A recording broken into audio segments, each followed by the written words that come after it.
आता आपल्या आवडत्या मालिकेचे संपूर्ण भाग मालिका प्रसारित झाल्यानंतर लगेचच पाहू शकता फक्त सन नेक्स्ट वर. भारतातील प्रेक्षकांसाठी मोफत सेवा.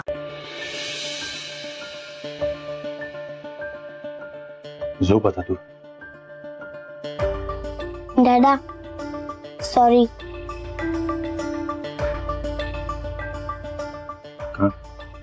मी तुला तिथे खोटं खोटं बोलून घेऊन गेले. I am really sorry. तिथे माझ्यामुळे भांडण झालं. तुझी काही चूक नाही. पण डॅडा, वृंदा आंटीवर तुझं प्रेम आहे हे ऐकून मला खूप छान वाटलं.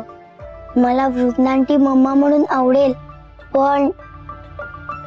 पण काय? तू माझ्यासाठी म्हणून डिसिजन घेऊ नकोस. तू तुझा डिसिजन घे.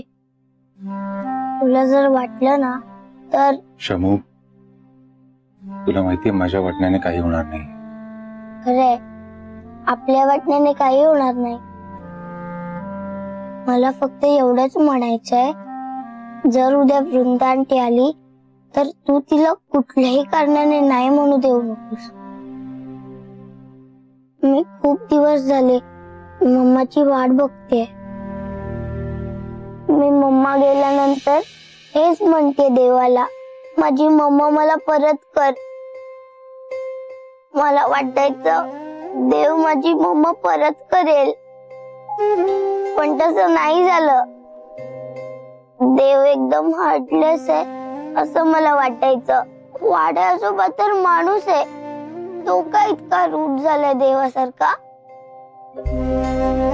डॅडा, जर वृंदा आंटी आली नाही ते तर तू नको वागूस वाड्यासोबासारखा आणि देवासारखा.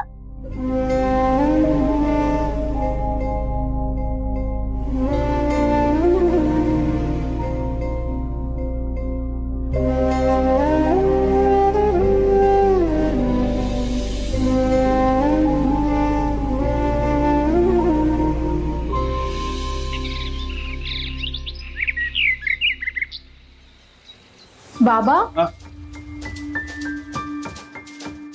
आज उशीर झाला तुम्हाला यायला. हा, थोडा उशीरच झाला. बरे बघे बघते, आकाशराव गेले नसतील तर माझ्याकडे पाठव जरा, माझं काम आहे. बाबा, आकाश सामान आणायला बाहेर गेलाय. तो आला की आम्ही निघू क्लासला जायला. मुक्ते, त्यांना म्हणावं किचन मध्ये चहा रेडी आहे, हवा असला तर देते. नाही नाही नाही, मला लगेच काही नको आहे. मला काय लागलं तर मी जाईन ना, स्वतः घेईन मी हाताने.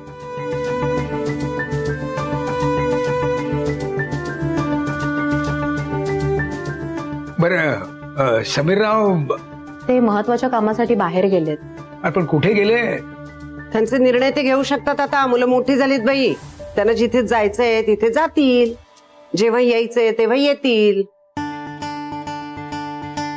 आपण कशाला त्यांच्या मागे लागायचं बाई? असं करा तसं करा. मुलं लहान नाही राहिली आता, आणि आपण आयुष्यभर पुरणार नाही, लक्षात घ्या बाई. पोरांना त्यांचे त्यांचे निर्णय घ्यायचा आलेच पाहिजे. गेलेत आता कुठे, झालं काम की येतील बाई.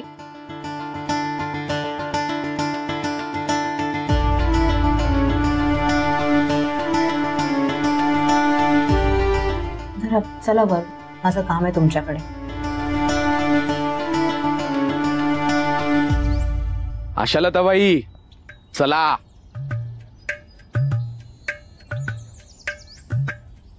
आला का? चला, ठेवा डोक्यावर हात ठेवा. नाही काय, अहो असं कसं अचानक मध्येच नेणार? असं नेता येत नाही आशालताबाई.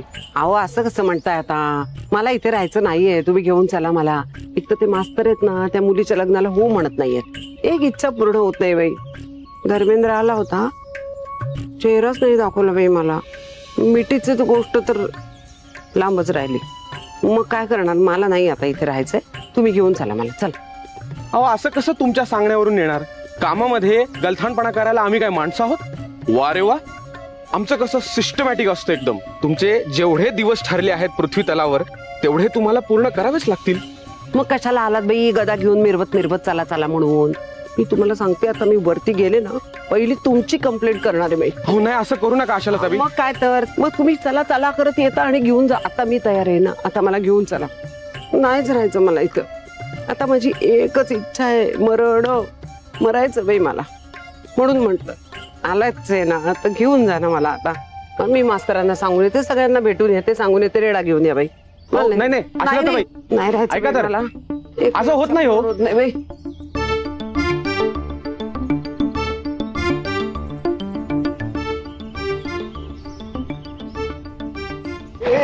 भाई भाई भाई तू इथे, तू काय कॅरेक्टर मध्ये घुसला काय खरंच?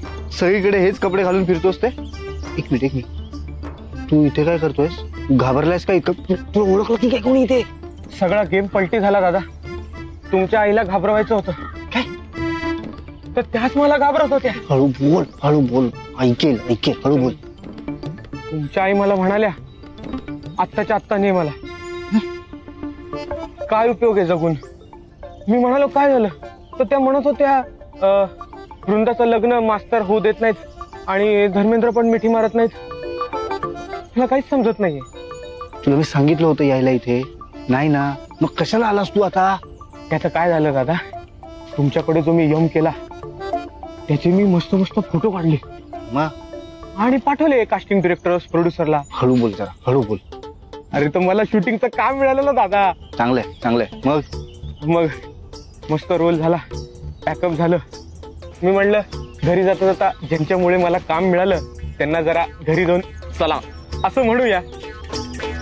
सगळं सांगाशी आलं रे. त्या म्हणाला आत्ताच्या आत्ताने, मी कुठे नेणार त्यांना? आता मला विचार आहे, मी सांगितलं होतं इथे यायला तुला. ऐक माझं रंजन, घरचं वातावरण ना सध्या तापलेलं आहे. हा, तू थोडे दिवस इथे आता फिरकू पण नकोस. हो का? मग कधी येऊ? नाही, ते कधी यायचं ते मी सांगेन तुला. नाही सांगितलं तर ये डायरेक्ट लग्नाला ये, पण तोवर इथे यायचं नाही. हा जा आता.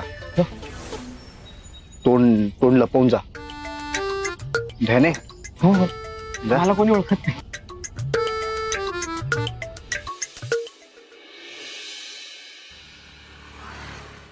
मलाही वृंदाशी लग्न करायचे, पण मास्तरांचा विरोध असताना हे लग्न करणं म्हणजे नाही, मनाला नाही पटत आहे माझ्या. ते बघा, काही झालं तरी ते त्यांचे वडील आहेत. त्यांच्या विरुद्ध जाऊन त्यांची इच्छा नसताना हे लग्न करणं म्हणजे. अजिंक्य, बाबांचा या लग्नाला विरोध आहे, पण तो विरोध एका बापाच्या काळजीतून नाही. हे बघा अजिंक्य, एक बाप म्हणून वृंदाच्या आयुष्यात पुढे काही प्रॉब्लेम होऊ नये हे महत्वाचं असेल त्यांना. वृंदाचं लग्न अशा माणसाशी व्हावं जो खरंच तिच्यावर प्रेम करतो, मुलांची गरज आहे म्हणून नाही, ही शाश्वती हवी असेल त्यांना कदाचित.